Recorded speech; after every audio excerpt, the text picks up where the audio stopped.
जय हिंद। देखिए, आपको कोशिका यानी सेल चैप्टर कंप्लीट पढ़ा दिए हैं। अब समझते हैं हम लोग उत्तक यानी टिश्यू किसे कहते हैं। एक समान कोशिकाओं के समूह को उत्तक कहते हैं, यानी tissue is a group of cells. उत्तक का अध्ययन हम हिस्टोलॉजी कहते हैं, हिस्टोलॉजी। समझ में? उत्तक बेसिकली 4 प्रकार के होते हैं। पहला जो होता है वो होता है पेशीय उत्तक यानी मस्कुलर टिश्यू, इससे हमारी मांसपेशियां बनी होती हैं। तंत्रिका उत्तक ब्रेन बना होता है। कनेक्टिव टिश्यू यानी संयोजी उत्तक पूरे शरीर को कनेक्ट करके रखता है। उपकला उत्तक चोट वोट लगने से बचाता है। चलिए अब समझते हैं हम लोग एक एक करके। पेशीय उत्तक यानी मस्कुलर टिश्यू से हमारी मांसपेशियां बनी होती हैं। ये मांसपेशी शरीर को रक्षा देने का काम करती है। मोटे लोगों को चोट कम लगता है, पतले लोगों को सीधे हड्डी पे चोट लग जाएगा।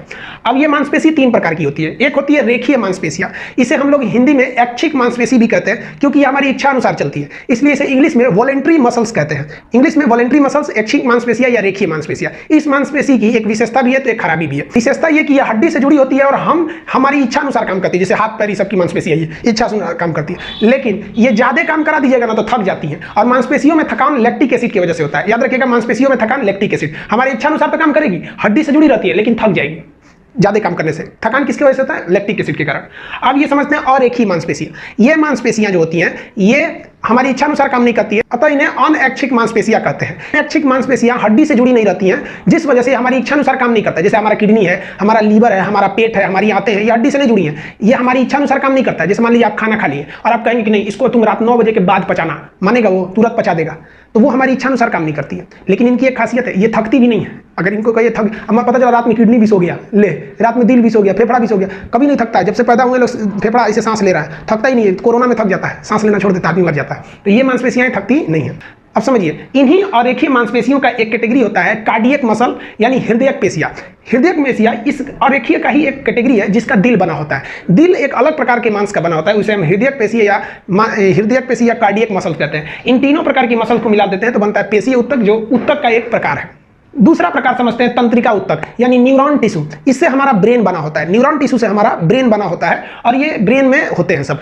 अगला जो होता है संयोजी उत्तक। संयोजी उत्तक को हम कहते हैं कनेक्टिंग टिश्यू। ये पूरे शरीर को कनेक्ट करके रखे हुए हैं, आपस में जोड़ के रखे हुए हैं। तो जैसे देखिए, आपस में जोड़ने का काम कौन करता है? ब्लड। और यहीं से ज्यादा क्वेश्चन पूछता है, इनमें से कौन सा संयोजी उत्तक है? तो रक्त। पूरी शरीर को ब्लड जोड़ के रखा है। उसी ब्लड में एक अलग सा पीले रंग का पदार्थ होता है जिसे लासिका या लिम्फ कहते हैं।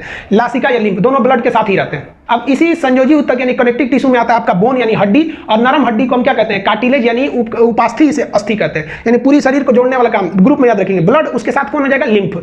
बोन, उसके साथ क्या हो जाएगा? कार्टिलेज। तो ये आपका हो गया कनेक्टिंग टिश्यू यानी संयोजी उत्तक। तो ये संयोजी उत्तक में आपका रक्त ही ज्यादा क्वेश्चन पूछता है, ब्लड से। समझ आ गया आप लोग को? ये पूरे बॉडी को जोड़ के रखता है। अब आते हैं चौथे प्रकार के उत्तक यानी 4th टाइप ऑफ टिश्यू, जिसे हम लोग कहते हैं उपकला उत्तक यानी एडिपोज उत्तक। ये बहुत इंपॉर्टेंट है, समझिए इसके बारे में। उपकला उत्तक यानी एडिपोज उत्तक जो होते हैं ये वसा के बने होते हैं। इनमें चर्बी यानी वसा, फैट होता है। ये वसा हमें सुंदरता प्रदान करता है। जिनमें वसा होता है ना, वो मोटे ताजे दिखते हैं, गाल फूला फूला दिखता है। और वही वसा कम रहेगा तो ढचकल पचकल टेढ़ हो जाएंगे। तो सुंदरता प्रदान करता है, चोट लगने से बचाता है।